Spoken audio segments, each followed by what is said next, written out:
Apreciados hermanos, nuevamente nos reunimos esta semana con un tema nuevo. Pasamos a la unidad 3, que tiene que ver con la metodología exegética actual en el mundo cristiano. Y es a partir de allí que nosotros vamos a tocar el primer punto de la Providentísima Deo a la Dei Verbum. Pero antes de eso vamos a hacer un poco de historia bíblica a lo largo de la historia cristiana. Debemos tener claro, y permítanme para poner esto ocupando toda la pantalla. Así que,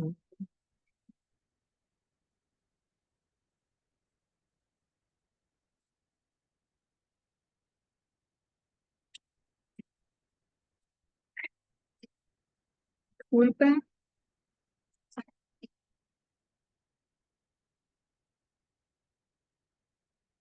Ajá. Vamos a tratar de poner la pantalla completa. Vuelvo y repito, ahora sí.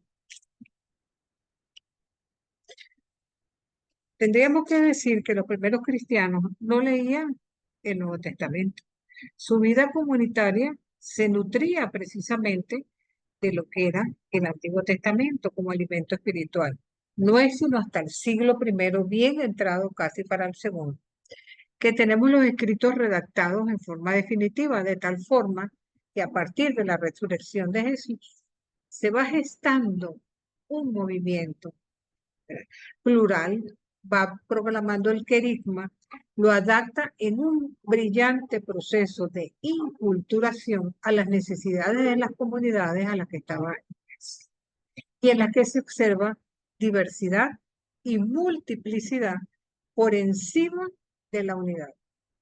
Heterodoxia por encima de la ortodoxia y sobre todo búsqueda de la verdad. Es una época en que, si se quiere, se une carisma con profecía, dos constantes que en la iglesia siempre tendrían que estar de la mano en equilibrio dialéctico. Sin embargo, cuando hablamos de comunidad, debemos estar conscientes que no se habla de iglesia como idea abstracta, sino de iglesia en cuanto encarnada en el grupito pequeño y hasta débil que se reúne en torno a la palabra de Dios. Cuando somos capaces de pronunciar, como nos dice Mateo 18, cuando estén dos o tres reunidos en mi nombre, yo estaré en medio de ustedes. Sabemos que Jesús no dejó nada escrito, no nos dejó una comunidad cuyos seguidores se mencionan por vez primera en los Hechos de los Apóstoles 11:26 como cristianos. Fue hacia el año 200 aproximadamente cuando Ignacio de Antioquía la define como católica. Católica es una expresión griega que quiere decir universal y con ello precisamente, valga la redundancia, está expresando la universalidad de la iglesia.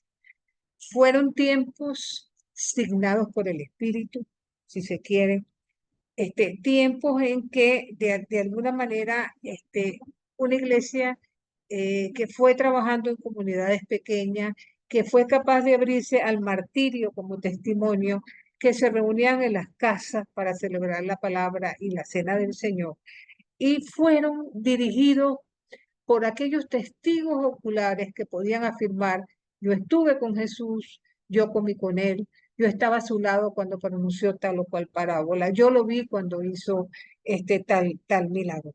Y entonces en aquellos tiempos se fueron de alguna manera incorporando elementos importantes como la diaconía, que es el servicio, la coinonía, ¿verdad?, que de alguna manera fue, digamos, lo comunitario, la comunión y, por supuesto, la Eucaristía, donde se celebraba la cena del Señor.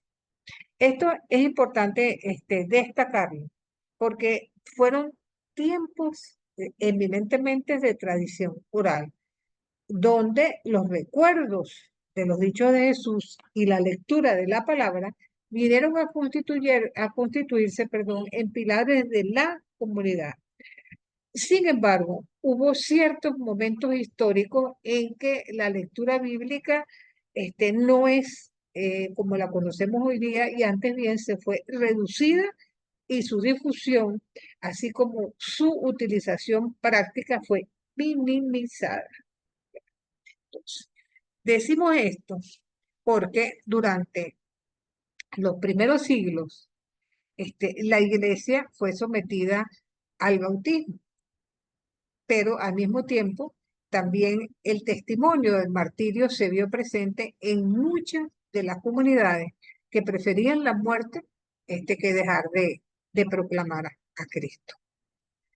Tendríamos que decir que la edad antigua y media, esas comunidades se fueron abriendo pasos de a poco en un mundo que le fue bastante hostil, porque estamos hablando de los cultos mistéricos venidos de Oriente, el paganismo del mundo romano y griego, de los grupos gnósticos, de las ideas de los grandes escritores griegos, platonismo, neoplatonismo, estoicismo, que de alguna manera también influyeron en algunos de los escritos cristianos. Pero básicamente las comunidades entre la casa y las catacumbas cuando tenían que huir de las persecuciones. Y esto se dio hasta el año 325 aproximadamente, cuando Constantino el Grande proclamó a la iglesia cristiana como la iglesia oficial del imperio. Esto ocurre en un momento que para el imperio romano podríamos decir que fue de vital importancia, porque ya estaba en plena decadencia y probablemente se dieron cuenta que los cristianos quizás podían lograr una cohesión dentro del imperio que hacía falta para que siguiera subsistiendo.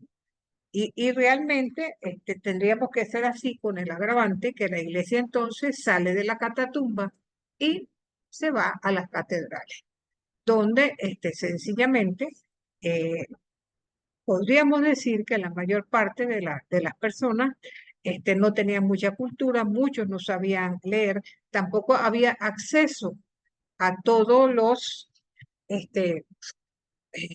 podríamos decir que no había acceso a todos aquellos elementos que nosotros tenemos hoy en día en nuestras Biblias, porque era muy difícil precisamente tener una Biblia en la. Luego, podríamos decir que se van dando los primeros concilios y se van presentando también las primeras herejías, como son el nestorianismo y el monofisismo. Empezaron sobre todo a cuestionarse a partir de la divinidad de Jesús, de la Trinidad, a aquellos dogmas que empezaron a surgir desde el punto de vista mariano y que evidentemente estaban plenamente vinculados. No podemos concebir los dogmas marianos sin vincularlos a los dogmas cristológicos porque prácticamente van de la mano. Lo cierto es que en esta época se hace bastante difícil, como les decía, tener Biblia, y fue a partir de los monjes mendicantes quienes con su puño y letra iban redactando documentos, regalándonos de alguna u otra forma esos documentos importantísimos que hoy constituyen nuestra palabra de Dios. Pero ¿qué pasa? Esta Iglesia Católica Universal va surgiendo un primer cisma de gran importancia que se da en el año 1056 con la Iglesia Católica de Oriente. Aparentemente se trató de un problema teológico y que tiene el nombre de filioque. Para nosotros, católicos occidentales, el Espíritu Santo procede del Padre y del Hijo. Nuestros hermanos de Oriente afirmaban que el Espíritu Santo procedía del Padre, más no del Hijo. Entonces, esto trajo como consecuencia una disputa teológica que a su vez fue acompañada de otros efectos. Podríamos decir que hubo un tema político, porque en Oriente estaba el rey, que mandaba en Constantinopla y cuyo idioma que se hablaba era el griego, mientras que en Occidente se hablaba latín y la sede del papado estaba en Roma. Entonces, ahí vamos viendo que a lo teológico también se va acompañando un tema cultural y a la vez político y social. Y esto hizo, ¿verdad?, que la iglesia de Oriente, católica también, como la de Occidente, se separaran y tuvieron, vamos a decir, caminos paralelos, si se quiere, hasta el año de 1965, donde el Papa Pablo VI y el gran premier Atenágoras, patriarca de la Iglesia Oriental, se retiraron las respectivas excomuniones que pesaban sobre cada una de estas iglesias. Imagínense ustedes lo que vino a representar esto. Estuvieron separadas a la vez siendo hermanas. Entonces, hoy por hoy, podríamos decir que estas dos iglesias caminan de la mano. Prácticamente los sacramentos nos unen, la devoción a María, la iconografía y una serie de elementos que realmente hacen olvidar pues aquel pequeño impasse ocurrido hace más de 1000 años. Lo cierto es que la mayor parte de las iglesias de Oriente profesan ese cristianismo ortodoxo que está en la mayor parte de los países del norte de Europa y todo lo que es Croacia, Eslovenia, Polonia, Rusia, pero también vamos a encontrar dentro de este grupo unas iglesias llamadas juniatas, que ellas acatan la decisión papal, obedecen al Papa, y que, por ejemplo, aquí en nuestro país tenemos en los lados cercanos a San Bernardino, por ahí por el Paseo Colón, tenemos la iglesia de los Maranitas, justo frente a la mezquita de los musulmanes.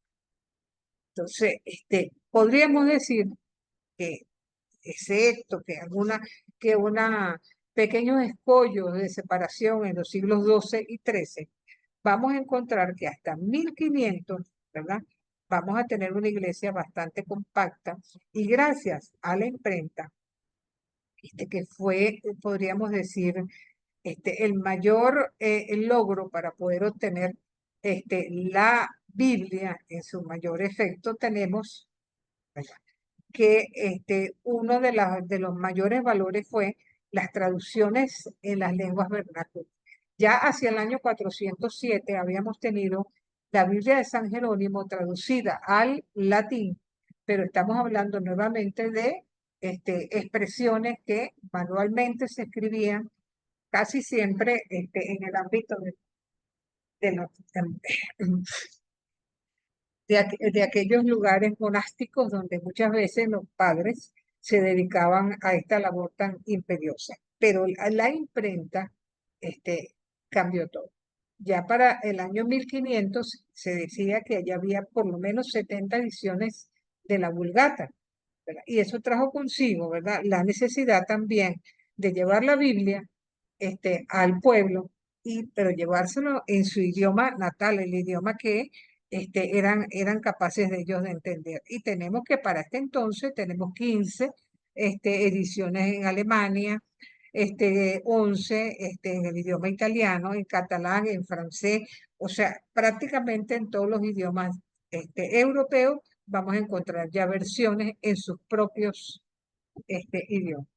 Pero es en este momento también que vamos a encontrar que se da una gran ruptura y esa hay que leerla a la luz en la Edad Moderna de todos los rasgos que estuvo viviendo la sociedad para ese momento histórico en el siglo XVI, donde estamos conscientes que saliendo ya, si se quiere, de la Edad Media, la ignorancia bíblica era demasiado extensa, ¿verdad? Y muchos doctores en teología ni siquiera la habían leído completamente y solo conocían la versión latina de Jerónimo. Pero la sociedad vivía grandes conflictos desde el punto de vista social y religioso. Y todos estos factores van a contribuir en la aparición más tarde de lo que fue la Reforma y la Iglesia protestante. Vamos a ver cada uno de estos ítems. En el campo religioso, ¿qué podemos nosotros decir? Que de alguna manera la religiosidad popular estaba vinculada a la Santísima Virgen, a los santos, a las reliquias del pasado, al rosario y a las indulgencias. Entonces, reinaba entre los fieles una gran incertidumbre y muchísimo temor por la condenación eterna. Las prácticas de hechicería se incrementaban en medio de una iglesia muy jerárquica, con el Papa a la cabeza, y el clero era denunciado continuamente por el pueblo, porque había caído en el lujo, en la corrupción, y de alguna manera, desde las altas esferas de la iglesia se desestimó la necesidad de un cambio, de una reforma de las bases. Y para sostener el aparato religioso se impusieron nuevas cargas al pueblo, incrementando los impuestos, incluso la venta de indulgencias. El pueblo llano entonces, ¿qué hizo? Se volcó hacia devociones piadosas, a las que, si se quiere, estaban al margen de la jerarquía, que se convirtieron como en una especie de canal para llegar a Dios sin la mediación de la institución eclesiástica. Entonces, el acceso a la Biblia en los idiomas vernáculos fue otro ingrediente que contribuyó a la aparición de la reforma, porque permitió una sensibilidad religiosa alimentada de símbolos e imágenes que dieran paso a una lectura bíblica que permitiera el encuentro directo con Dios. 3 puntos molestaban a los cristianos: la inmoralidad del credo, la tienen allí ustedes en pantalla, incluso ante el celibato, porque muchos recurrían al concubinato y las demandas financieras de la iglesia y, por supuesto, el abandono de las parroquias. Pero no nos quedemos allí. También hubo en el campo social una serie de reformas también que están vinculadas al Renacimiento. De alguna manera, el pueblo era mayoritariamente campesino, pero muy religioso, en una época que coincide con el descubrimiento de América, con que Copérnico demostraba que el Sol era el centro del universo, que los filósofos redescubrían el helenismo y los clásicos. Olvidemos, no obstante, que Constantinopla cae en 1443 y es cuando los griegos y judíos se van a Europa, especialmente a España. Y con los emigrantes vienen también pergaminos y documentos que, siendo que el Renacimiento impuso como norma la investigación crítica literaria y la necesidad de trabajar con las lenguas originales, este principio de alguna manera fue acogido y adoptado por un religioso llamado Cardenal Cisneros, quien, apoyado por judíos conversos, ¿verdad?, realizaron una versión políglota de la Biblia que recibe el nombre de Biblia de Alcalá. Entonces aparece también una nueva clase social: los negociantes, los mercaderes, los prestamistas, ¿verdad? En momentos en que el feudalismo va dando paso a un capitalismo incipiente, si se quiere. En la vida comercial, el dinero tenía más peso que los bienes. Entonces surgieron casas bancarias. Ahí en este momento nacen los bancos. Y también los monopolios comerciales.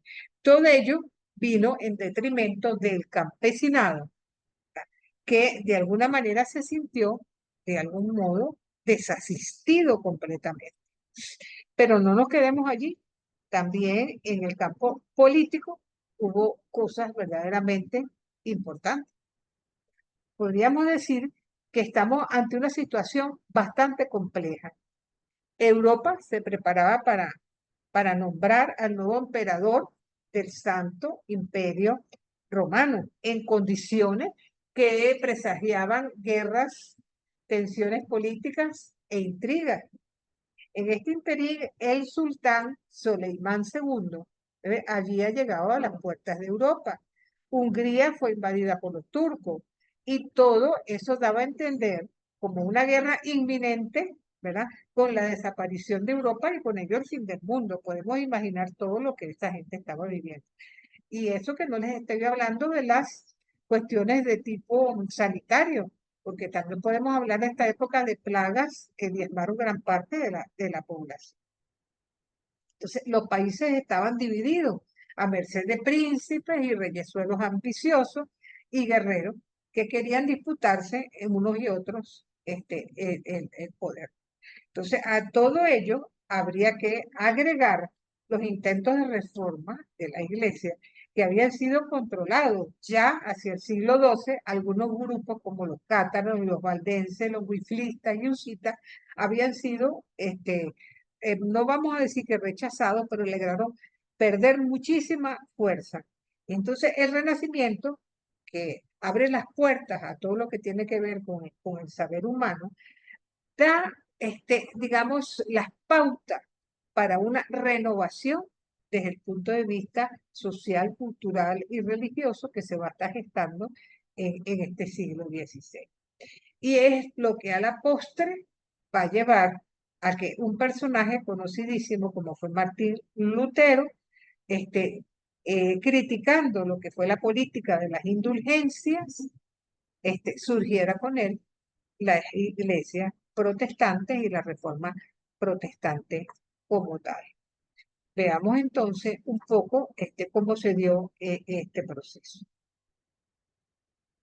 Estamos hablando, ¿verdad?, de Martín Lutero, que surge en el año de 1517, vuelvo a repetir, surge contra la doctrina, contra las indulgencias, y que pregona él: Cristo es el único mediador entre Dios y los hombres.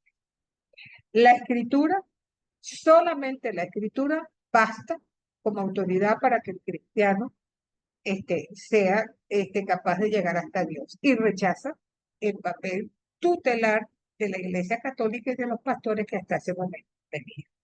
Entonces, eso trae consigo la libre interpretación de la Biblia a partir de la ayuda del Espíritu Santo, y se asume que no se necesita ninguna ayuda extra para entender ¿cómo se llama?, la escritura, anulando completamente el papel interpretativo de la iglesia. Si a esto sumamos que también asume Lutero que solamente la gracia y a partir de la fe es lo que nos conduce a Dios, prácticamente la iglesia católica quedaba prácticamente de lado. Hay que entender un poco todos los factores antes mencionados, pero también comprender que la luz con la que vemos a Lutero hoy no es la misma la que se vivió en su momento, en que nuestra iglesia tomó una actitud apologética. Hoy en día entendemos que no se pueden vender indulgencias, que tú, si eres pecador y entonces de alguna manera eres capaz de comprar indulgencia, ya tienes perdón, aunque no seas capaz de arrepentirte. Uno también hoy no estuviera de acuerdo con una doctrina. Pero hay que reconocer también que no hubo entendimiento de parte y parte, porque donde se hubiera cedido un poco Lutero, hubiera cedido un poco las cabezas rectoras de nuestra iglesia, quizás no hubiéramos llegado a este siglo. Pero lo cierto es que se dio. Y cuando, como decimos muchas veces, que las cosas nunca vienen solas, no se trata solamente de Lutero, que dio origen a la iglesia luterana, sino que también con Lutero surge también Juan Calvino. Ya estamos hablando de 1520, y este señor habla de lo que es la doctrina de la predestinación, por la cual cada persona cuando viene a este mundo como quien tiene bajo el brazo ya la salvación o la perdición de antemano, porque él asumía que la depravación moral del ser humano y era una elección incondicional de Dios, de que unos fueran salvos y otros no, porque él hablaba de que la expiación era sencillamente limitada y la gracia irresistible. Entonces, de alguna manera, si bien alabó la perseverancia de los santos, de allí en adelante, conjuntamente con una tercera facción que también surge en Suiza, al igual que Calvino, Ulrico Zwingli. Entonces ya lo que son, se eliminan las imágenes de las iglesias, ¿verdad? Se decreta la suspensión del celibato sacerdotal. Se establece una beneficencia para los pobres financiada con los fondos obtenidos de la secularización de los bienes eclesiásticos, y surge finalmente también Enrique VIII en 1530, cabeza de la Iglesia de Inglaterra, y que dio pie a lo que se conoció como el anglicanismo. Ahora, este último caso es bien simpático por la razón de que cuando surgen Lutero y Calvino, Enrique VIII se pone al lado del Papa en defensa de la fe católica, pero él tiene un problema personal, y es que recordemos que las grandes monarquías se casaban entre sí, la reina de un país o la hija de la reina con el hijo del otro, para tratar de obtener una serie de alianzas que no condujeran jamás a una guerra ni a una separación. Y Enrique VIII se casa con Catalina de Aragón, que era familia suya, y por tanto hubo que pedir una dispensa al Papa, quien se la dio. Ahora, matrimonio que se dispensa según el derecho canónico, todavía hoy se conserva de esa forma, no puede ser disuelto. Y esto trajo como consecuencia, ¿verdad?, que él, al querer divorciarse de Catalina de Aragón para casarse con Ana Bolena, y no se lo permitió el Papa, entonces se separó y formó tienda aparte, constituyendo la Iglesia Anglicana, y hasta hoy en Inglaterra el rey es cabeza de la iglesia, aún con la mayor autoridad, que es el arzobispo de Canterbury. O sea, estaríamos hablando hoy por hoy de Carlos III. Entonces, la crisis protestante hizo precipitar, ¿verdad?, la situación en cuanto a la lectura bíblica, pues al desligar la Biblia del control de la jerarquía, surge la contrarreforma por parte de la Iglesia Católica como repliegue. ¿Y qué vamos a tener en nuestras manos? Precisamente el Concilio de Trento. Allí, evidentemente, chocaron varias tendencias. Una permisiva, que decía que había que permitir que la gente tuviera la Biblia en las manos, en lenguaje vulgar, alentando la difusión. Otra, prohibitoria, que decía que había que condenar para que la gente no fuera a leer por su cuenta. Y una intermedia, que decía que se podía permitir la traducción solamente de algunos libros. Entonces, a pesar de que el concilio, la mayoría votó por esta moción, lo cierto es que a partir de allí, la lectura bíblica para los creyentes se limita completamente. Y es más, en el Código Tridentino se dice que se podía leer la Biblia en las escuelas, iglesias y casas religiosas, pero no se decidió nada en cuanto a cómo tenían que ser las traducciones en lenguaje vulgar, y todo se limitó a las disposiciones pontificias. Pero Pío IV, y estamos hablando del año 1565, finalizando Trento, publicó como una serie de normas respecto a los libros prohibidos, y había un espacio relativo a la Biblia, y decía lo siguiente: leo, la experiencia prueba que si se permite la lectura indiscriminada de las Sagradas Escrituras en lenguaje vulgar por la imprudencia de los hombres, son más los daños que temer que las ventajas a esperar. En este argumento, aténganse todos al juicio del obispo o del inquisidor. En otras palabras, prohíbase su lectura. Entonces, en esta perspectiva, con la finalidad de evitar interpretaciones erróneas, el Papa Pío IV, siguiendo la intención de Trento, prohibió la impresión de traducciones de la Biblia en lengua vernácula que no fueran aprobadas por la autoridad eclesial. pero a la vez alentó buenas traducciones aprobadas, en especial la versión de la Vulgata, que podríamos decir que fue la oficial hasta Vaticano II. También hubo la traducción de Arias Montano, publicada poco tiempo después del Concilio de Trento.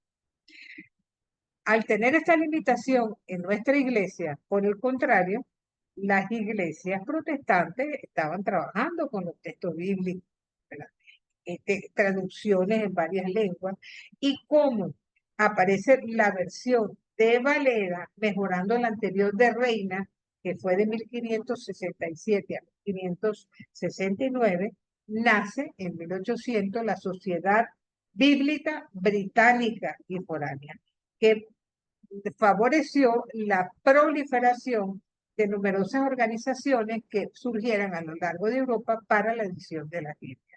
Pero en el campo católico no fue así.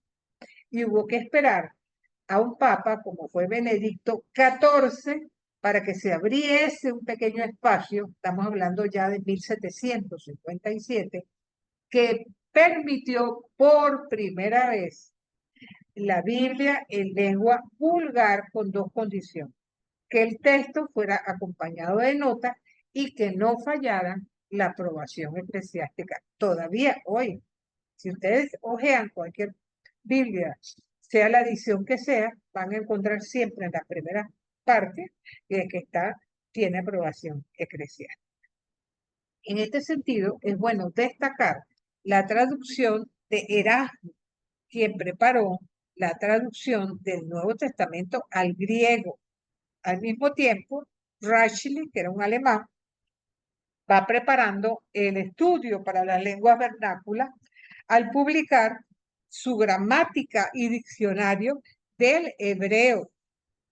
Y con ello, ¿verdad?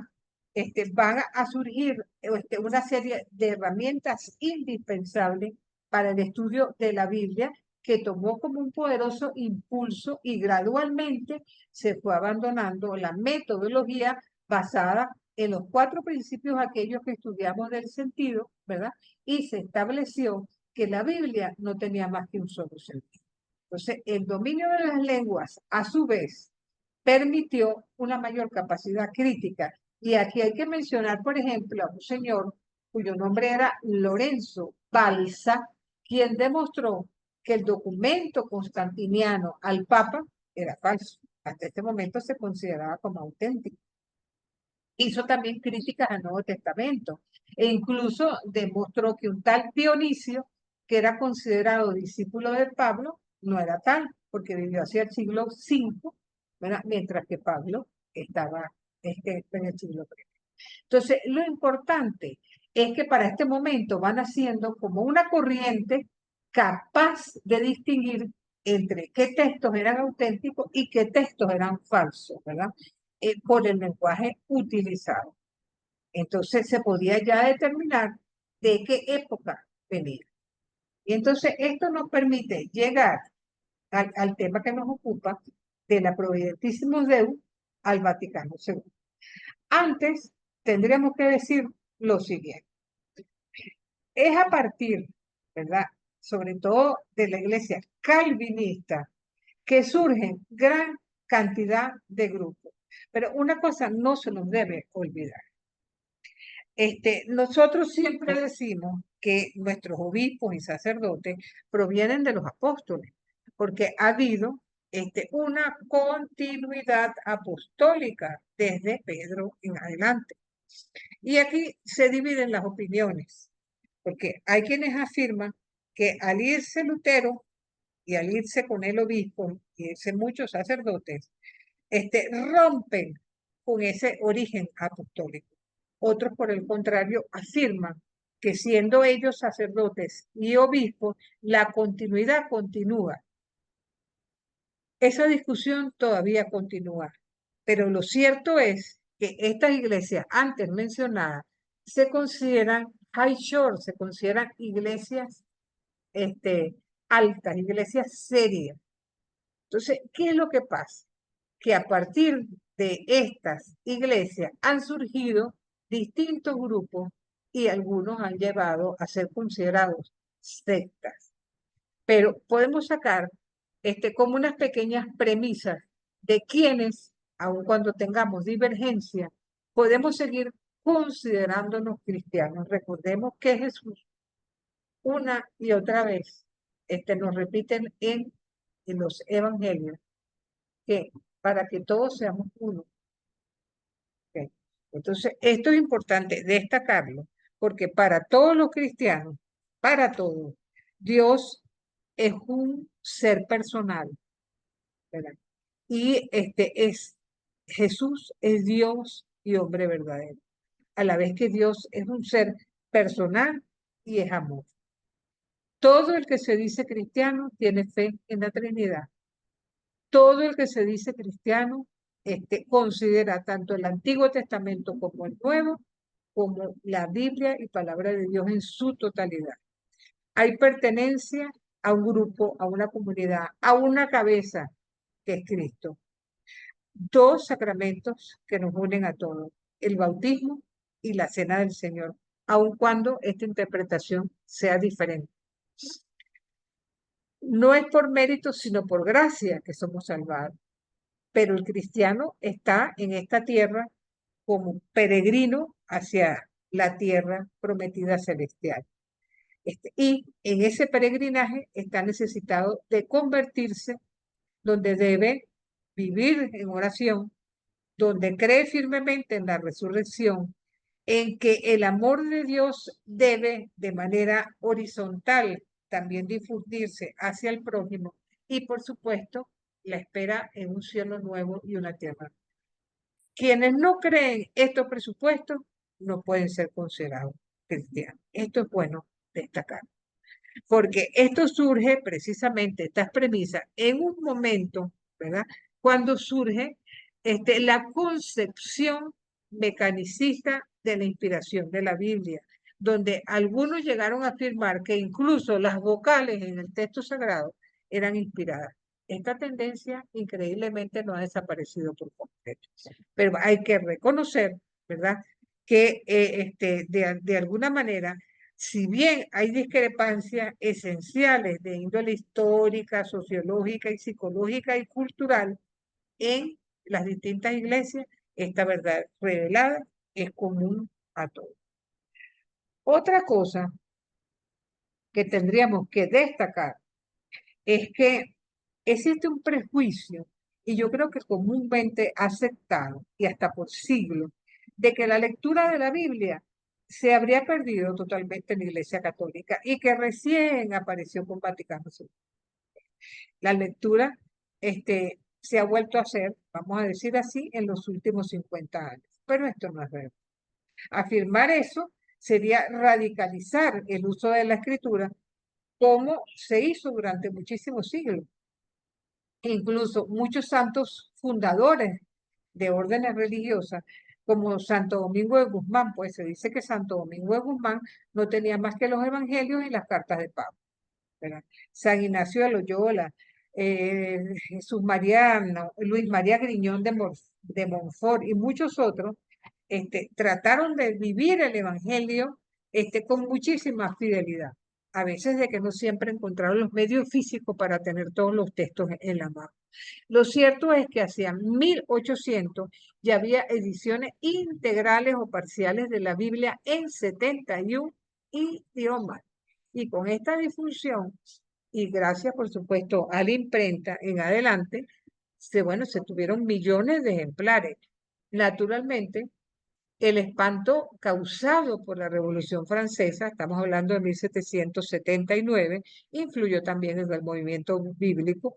Hubo reacciones por parte de papas como Pío VII en 1816, León XII, 1824, Gregorio XVI, 1844, condenando a las distintas sociedades bíblicas y condicionando y limitando las traducciones a la lengua vulgar y de alguna manera limitando esa lectura a los católicos.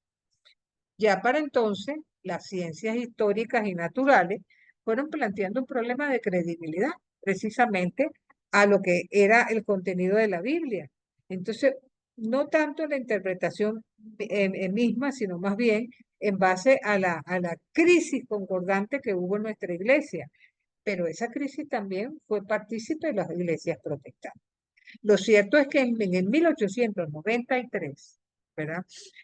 Nace lo que se llamó el Instituto Católico de París para estudiar la cuestión bíblica. Y es en ese mismo año que un papa extraordinario, León XIII, el mismo papa de la Rerum Novarum, de la doctrina social de la Iglesia, elaboró una encíclica llamada Providentissimus Deus, que dedicó a la Sagrada Escritura y donde mencionó la importancia de desear e incluso obligar a que la fuente de la revelación contenida en la Sagrada Escritura fuera accesible al pueblo. Entonces, pero no quedamos ahí. Hubo otro papa, 1902, y estamos hablando de que este papa, León XIII, creó la Comisión Bíblica en 1909 y Pío X fundó el Instituto Bíblico, pero en 1920 otro papa, y estamos hablando de Benedicto XV, elaboró otra encíclica llamada Espíritu Paráclito, en la que afirma que la escribe para promover entre los hijos de la iglesia. Pero aquí hace un énfasis bien particular, porque dice que no basta que el pueblo la tenga, el clero tiene que formarse, porque ¿qué puede el clero comunicar al pueblo si él mismo desconoce la palabra de Dios? Entonces, de alguna manera, trata con eso que ese conocimiento excelso de Jesucristo a través de los pastores pueda llegar también a la grey. El reconocimiento, estamos claros, en nuestra iglesia las cosas vienen muy lentas y hay que reconocer que este reconocimiento es tardío, pero al mismo tiempo tendríamos que expresar la necesidad de recordar que en este momento se está dando Vaticano I, apenas duró, fue un concilio muy rápido. ¿Y que por qué surge? Porque ya estamos a las puertas del ateísmo, estamos a las puertas de la revolución bolchevique y la actitud de nuestra iglesia fue apologética, tratar de buscar cómo poder salir al paso a esas corrientes nuevas que venían a perturbar lo que era la fe del pueblo. Pero ¿cuál fe del pueblo? Si el pueblo no tenía demasiado la Biblia en la mano. Lo cierto es que un papa, que fue Pío XII, ya estamos hablando de 1943, elaboró la Divino Aflanta Espíritu, que fue la que vino a poner la base para lo que nosotros vamos a encontrar en Vaticano II. Y este papa tuvo el acierto de por primera vez hablar de los géneros literarios, de tratar de hacer entender al pueblo y a los propios cleros que la Biblia, aparte de ser palabra de Dios, era literatura y por ende había que tomar en cuenta el género literario del texto para poder llegar a una adecuada interpretación de esa palabra de Dios. Porque no podíamos leer de la misma forma algún texto histórico como el bautismo de Jesús, que las cartas de Pablo o las leyes del Levítico, porque sencillamente no estamos hablando de la misma premisa. Y con esto de los géneros literarios, ciertamente en la comprensión de la riqueza que encontramos en esta sección es cuando nosotros empezamos a hablar de lo que fue el auge, de lo que posteriormente vamos a estudiar como métodos históricos críticos, lo cual fue incentivo para numerosas traducciones bíblicas desde los idiomas originarios. Fíjense que para este momento salen traducciones extraordinarias como la Nácar y Colunga, 1944 precisamente, la Bober Cantera, 1947, y hacia el año 54 la Biblia de Jerusalén. Entonces, en la actualidad han ido aumentando ediciones críticas de la iglesia, pero como les digo, la Divino Plan de Espíritu dio paso a que el Concilio Vaticano II fuera una realidad. El aumento de ediciones críticas también ha sido ayudado, por decirlo así, por los descubrimientos de Qumran, que pusieron en el tapete una serie de documentos que eran del siglo I y que han revelado de manera fehaciente la afinidad con los textos que nosotros tenemos en nuestras Biblias, a la vez que han dado como una visión de cómo vivían las comunidades en el siglo I. Y podemos decir que a partir de entonces la lectura bíblica florece en nuestra iglesia y va a preparar el camino de lo que para nosotros fue la Dei Verbum posteriormente. Esto es interesante destacarlo porque yo soy una persona mucho mayor que ustedes, pero fíjense que yo recuerdo que mi mamá decía, mi hija, la gente no puede leer la Biblia porque se puede volver loca. O sea, como que si fuera algo que solamente es para una élite, que es la única que está en capacidad como de traducírselo al pueblo llano. Hoy en día sabemos que no es así. Y en 1965, este Concilio Vaticano II, ¿verdad?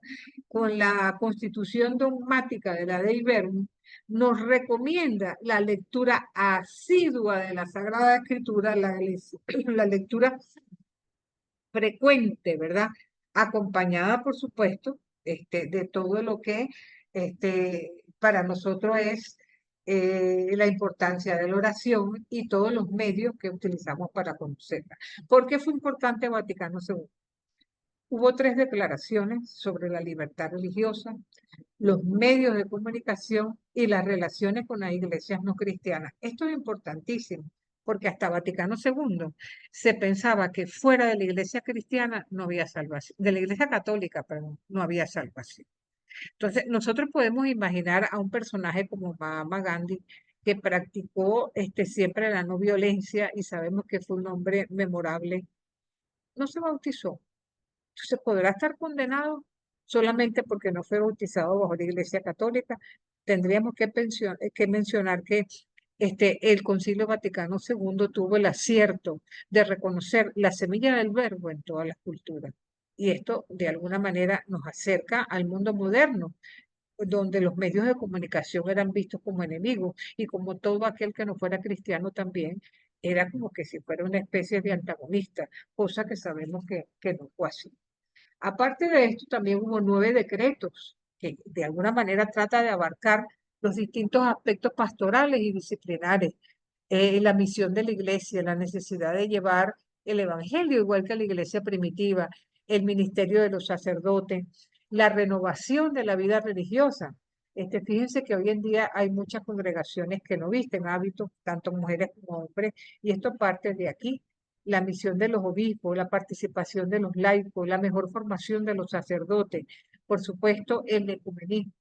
Recordar que si todos tenemos a Cristo como cabeza, no deberíamos estar tan separados, ¿verdad? Es bueno recordar que hoy en día que están matando cristianos en el Oriente, hacia Asia y hacia África, es bueno señalar que no les preguntan, ¿usted es católico o es protestante? Sencillamente, el motivo por el que son ajusticiados es por ser cristianos. Y si los que nos ven de fuera no nos ven diferentes, porque a veces somos nosotros quienes buscamos las diferencias. Eso es bueno tomarlo también como en cuenta. Y evidentemente 4 constituciones. La Lumen Gentium, que tuvo que ver con las relaciones dentro de la propia iglesia, la iglesia como sacramento de salvación, cómo cada uno de nosotros por nuestro bautismo nos convertimos también en sacerdotes, profetas y reyes. La importancia de la vida religiosa, la renovación de lo que fue la liturgia, la Gaudium Spet, todo lo que es las relaciones con el mundo moderno, pero la más representativa de todo fue la de Iberne, porque esta fue eminentemente bíblica y habla sobre la divina revelación, poniendo como un énfasis y un entusiasmo a que la palabra de Dios tiene que estar al centro de la vida cristiana. Ahora, ¿qué podemos nosotros decir de la de Iberne? Bueno, estamos hablando de 6 capítulos en los que hacemos como un recorrido de lo que dice la Biblia, la revelación en sí misma. ¿Revelación de qué? De un Dios que se baja al ser humano, que le ofrece una palabra de amistad, que trata de que ese ser humano le dé una respuesta de aceptación y de afirmación. Pero como hemos sido creados en libertad, podemos darnos el lujo de decirle a Dios que no. La transmisión de dicha revelación. ¿Cómo se transmitió? a través de testigos oculares, primero por una tradición oral, posteriormente por una tradición escrita, que es la que tenemos en nuestras manos, que eso se fue dando por una serie de hombres, probablemente hasta de mujeres en algunos textos, inspirados por el Espíritu Santo y que nos han interpretado ese mensaje. La Dei Verbum revalorizó muchísimo el Antiguo Testamento, porque hasta la Vaticano II, el Antiguo Testamento era el patito feo. Todos conocíamos con cierta profundidad el Nuevo Testamento, pero el Antiguo Testamento era visto como algo del pasado. Hoy más que nunca se ha revalorizado y podemos entender cómo no podemos entender a cabalidad el Nuevo Testamento si no conocemos a profundidad el Antiguo, porque en el Antiguo vamos a encontrar como semilla lo que vamos a encontrar en el Nuevo. Y si se quiere, el capítulo más representativo es el de la Sagrada Escritura en la vida de la iglesia. En otras palabras, es un poco decir así, ¿cómo se come eso? Entonces, ¿qué podemos, por ende, entonces nosotros mencionar al respecto de esto? Bueno, tendríamos que decir, en primer lugar, pero vamos un momentico, ajá. Y aquí les traigo uno de los, vamos a decir, de los decretos sobre el ecumenismo, precisamente, y que el restablecimiento de la unidad en Cristo a través de su palabra es algo por el que todos los cristianos tenemos que tratar de luchar. Tenemos que estar conscientes que la Dei Verbum nos regala muchas cosas hermosas. Ante todo, que la inspiración bíblica es una acción positiva de Dios sobre el autor humano que de alguna manera lo mueve para que el autor, conservando toda la cosmovisión de su época y del contexto histórico que le tocó vivir, sea capaz de plasmar esa revelación que a través del Espíritu Santo le es comunicada. Esta acción es completamente sobrenatural, como bien expresó León XIII, para nosotros considerar que Dios es el verdadero autor de esos libros, ¿verdad? Donde la acción divina se expresa con analogía de causalidad. Dios es causa de la inspiración divina. Dios tiene que ser considerado como causa principal de todo sentido de la escritura. En consecuencia, el autor es un ser vivo, racional, autor, vuelvo y repito, bajo la inspiración del Espíritu Santo, pero lo hace de modo libre para tratar de redactar los textos. En consecuencia, Dios obra en ellos y por ellos. Y a Dios expresamente lo mueve la voluntad. Y los autores, de alguna manera, infaliblemente van mostrándonos lo que ellos en verdad quieren expresar.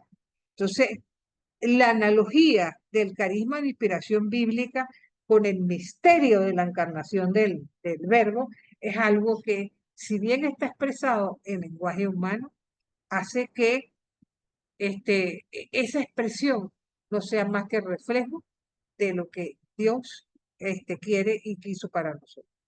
Entonces, de alguna manera debemos tomar conciencia de esta situación.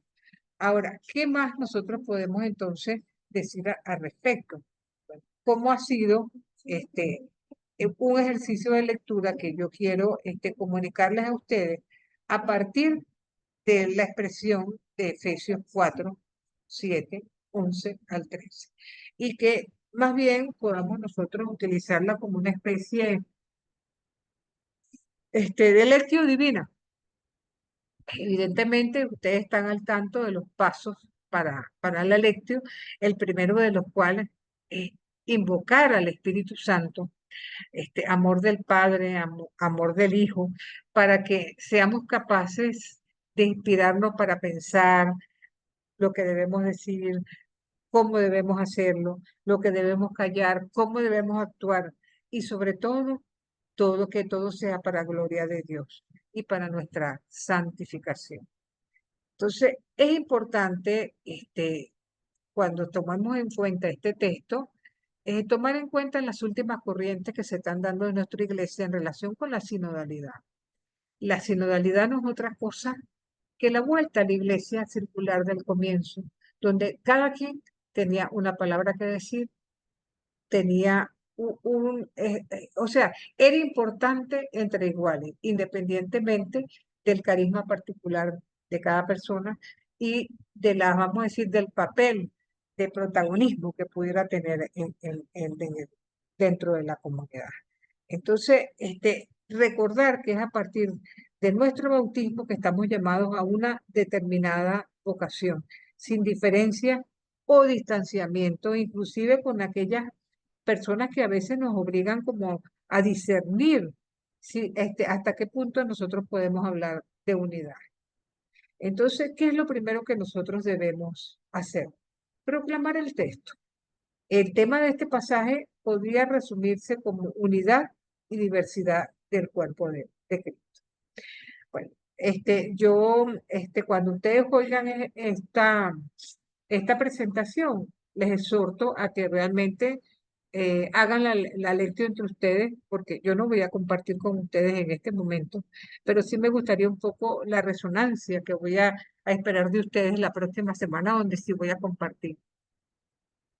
Leo, os exhorto, pues yo, preso por el Señor, a que viváis de manera digna la vocación con la que habéis sido llamados, con toda humildad, mansedumbre y paciencia, soportándonos unos a otros por amor, poniendo empeño en conservar la unidad del espíritu con el vínculo de la paz, un solo cuerpo y un solo espíritu, como una es la esperanza que habéis sido llamados, un solo Señor, una sola fe, un solo bautismo, un solo Dios y Padre de todos, que está sobre todos, por todos y en todos.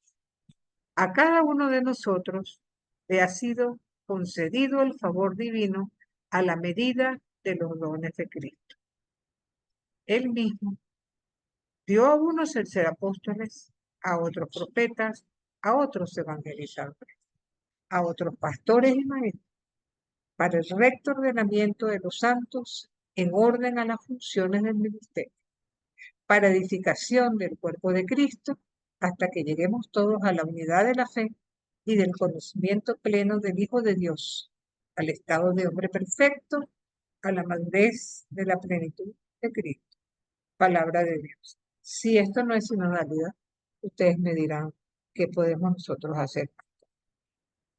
Debemos recordar, leemos este texto en voz alta y después individualmente lo leemos cada uno de nosotros en silencio.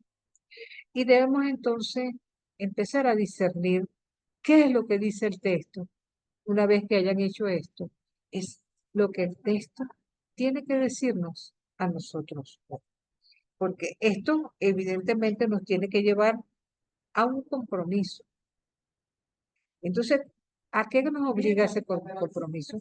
El Papa Francisco nos invita a leer los signos de nuestra época, ¿verdad? Si queremos ser sacramento de comunión e igualdad como creyentes en una iglesia sinodal. Entonces, ¿somos pueblo de Dios o no lo sé? ¿Nos parecemos a la iglesia primitiva o cada uno de nosotros va por su lado? Entonces, es cuestión de ver qué tenemos que repensar y qué tenemos que alentar en nuestro país en términos de participación especial. ¿De qué forma nos compromete el Señor y nos llama a conservar la unidad del cuerpo de Cristo? Les pido que meditemos sobre eso. Pero vamos a tratar de discernir un poco acerca de esta carta.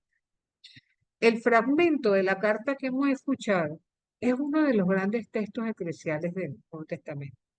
Se considera deuteropaulina, pero es la única en que la palabra iglesia significa la iglesia universal y fue dirigida a cristianos de segunda generación, probablemente de Éfeso, capital de la provincia romana de Asia, donde Pablo estuvo casi 3 años. A esta comunidad le toca madurar la fe y proclamarla en un medio cultural que es adverso, dado el influjo del culto a la diosa Artemisa, el gnosticismo y la hostilidad de la comunidad cristiana. En momentos en que han ingresado las comunidades, además de judíos, paganos, ¿verdad? Y griegos. ¿Cómo vivir con ellos en armonía cuando son diferentes? ¿Verdad? De aquí el llamado a la unidad en la diversidad, ante la necesidad, si se quiere, de responder preguntas éticas en la vida cotidiana. Entonces, a la larga, la carta a los Efesios reúne los temas principales de los escritos paulinos y lleva una secuencia de los capítulos. Si ustedes buscan en sus Biblias, se van a dar cuenta que en el capítulo 1, la iglesia es cuerpo. En el capítulo 2, la iglesia es templo. En el capítulo 3, la iglesia es un misterio. En el capítulo 4, la iglesia es el hombre nuevo. En el capítulo 5, es una esposa. Pero en el capítulo 6, es un soldado. Entonces, el texto, estamos en el capítulo 4, recordémoslo, nos lleva a reflexionar sobre las virtudes cristianas en el camino hacia Dios. Y esto, en el fondo, no es otra cosa que la exhortación a la unidad dentro de la pluralidad de dones, pero es una unidad con exigencia, ¿ok? Una humildad que sea capaz de vencer la soberbia y el egoísmo, una amabilidad que facilite la unión, la paciencia frente a las fallas de caridad del corazón. Nuestro corazón humano siempre está inclinado al egoísmo y al amor propio. Dejar eso de lado no es tarea fácil, pero como cristianos tenemos que ir por esa vía. Es superar la tentación originaria de querer ser como Dios. El primer versículo nos da una pista. Nos dice que Pablo está preso. Es estar encadenado a Cristo, pero encadenado con su pasión y su resurrección. Es una palabra de la teología de la cruz y la comunión evangélica. Es una cadena de amor, un darse en libertad completamente a la comunión de Cristo. Entonces, en el texto encontramos 7 unidades fundamentales, las cuales están en 3 grupos. Primero, un cuerpo, un espíritu y una esperanza. En segundo lugar, siendo que la conexión entre cada una de ellas está clara, un bautismo, un Señor, una fe, la cual señala evidentemente el acto del bautismo. Y finalmente, una unidad que es superior a todo, Dios y Padre Eterno, cuyo propósito de gracia abraza y da unidad. Entonces, queda claro la importancia central. Si el cuerpo es uno, el Señor es uno y Dios es uno. Veamos un poco esto con detalle. ¿Qué significa el cuerpo? Básicamente. El cuerpo es pluralidad de dones y cada uno tiene una misión para el bien de la iglesia. Y eso supone que debemos ser capaces de ir creciendo en la fe y en la unidad. No meramente especulativa, sino en la imitación y comportarnos de manera digna a la vocación a la que hemos sido llamados.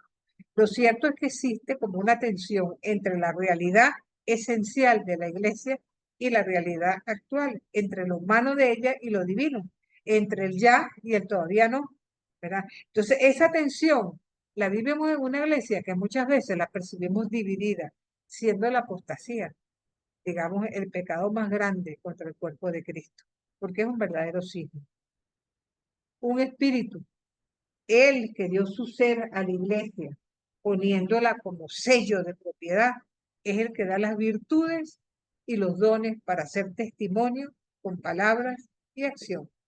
Entonces, es quien empodera a la iglesia para vivir al Espíritu de Jesús. Humildad para aceptar al otro, soportar al otro, aun cuando a veces es difícil porque no lo soportamos, porque nos cae mal, porque no nos gusta cómo hace las cosas, porque es diferente. Fíjense que la lectura del versículo 13 nos obedece incluso a una imagen del ascenso de Cristo que sale de lo alto después de haber descendido y sale consigo, que agarra a la humanidad y la jala con él hacia arriba. Evidentemente hay lugar para la carne y la sangre de Dios liberándonos de la presión del pecado. Es un texto bellísimo, a la vez que nos ofrece una esperanza. El espíritu que da vida al cuerpo mantiene viva la esperanza. Por ella se amilanan y dan la bienvenida al futuro. La unidad se identifica con nuestra esperanza, porque al final la luz siempre va a vencer a la oscuridad. También podemos hablar de un Señor. Los miembros del cuerpo, vitalizados por el Espíritu Uno y alentados por la esperanza, rinden alabanza al Señor Uno, que es la cabeza del cuerpo. Kyrios, Señor, se usaba para nombrar al César. La carta afirma que Jesucristo es el Señor y es el Señor más poderoso que el César. Y es una invitación a la verdadera conversión espiritual, a una metanoia, para sujetar la vida hacia el único y verdadero Señor. Eso es así. También es una fe. Una fe es la adhesión incondicional en Jesucristo, que está al centro del plan de Dios y nos ofrece dos temas: la unidad de los cristianos y el pluralismo religioso. ¿Verdad? En nuestra época, que está marcada por el relativismo, si nos ponemos a ver, nuestra iglesia tiene que alzar la voz por la verdad, y la verdad es Jesús. Una fe en Jesús es inseparable del bautismo y es inseparable de no tener un encuentro personal, de tocar el vestido, el manto de Jesús y dejarnos tocar por él al mismo tiempo. De allí que la iglesia se construye sobre el fundamento de la fe apostólica, que está presente en los pastores, ¿verdad? Pero también en los diversos ministerios. Presente como don profético, pero también como don catequético, ¿verdad? Como novedad, pero también como presencia del Espíritu. Es una policromía de carismas, ¿verdad? Que proceden de una sola convocación divina en orden al servicio para la constitución del cuerpo de Cristo. Por eso hablamos de un bautismo, ¿verdad? En el bautismo, fíjense que el uso simbólico del agua significa la limpieza del pecado y la identificación del bautizado con Cristo en su muerte y su resurrección, incorporándonos a la iglesia de Cristo como comunidad visible. Tristemente, en nuestro país, la iglesia debe luchar contra dos peligros: el convertir el sacramento en un rito mágico o reducirlos a un rito formal, en el que no medie ni la fe ni la conversión. Pero cuando nosotros hablamos de un solo Dios y Padre de todos, estamos hablando de un Dios que permanece inmutable en medio de los cambios históricos. Sabemos que los imperios se levantan y caen, las ideologías mueren, las civilizaciones nacen y vuelven a surgir, pero el propósito eterno de Dios, eso nunca va a pasar. La fraternidad humana, si está desvinculada de la paternidad de Dios, está destinada al fracaso. La hermandad no se logra solamente por quererla, sino que para que sea verdaderamente una realidad palpable, tiene que estar fecundada por el amor de Dios. Esa crucifixión del ego que muchas veces debemos nosotros hacer es testigo de la realidad transformada del cristiano que verdaderamente quiere ir hacia arriba por y para Dios, y para afuera por el prójimo, y para adentro hacia nosotros mismos.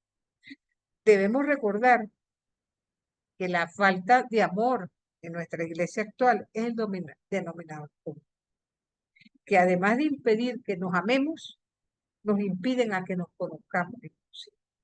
Entonces, la pregunta que debemos hacer es: ¿cómo amar a quien no conocemos? Como los efesios.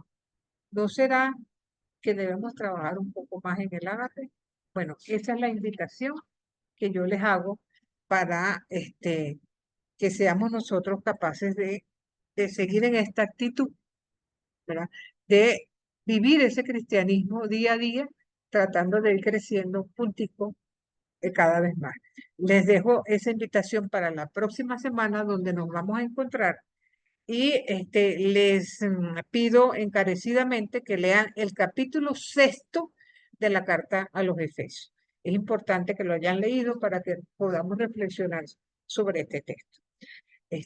Oren por mí durante mi viaje. Es un viaje familiar, pero que a la vez está vinculado a la salud de mi hija. oren por favor, por mí, para que también esa presencia fecunda de Dios en la vida de mi hija también se convierta en salud. Dios me los bendiga.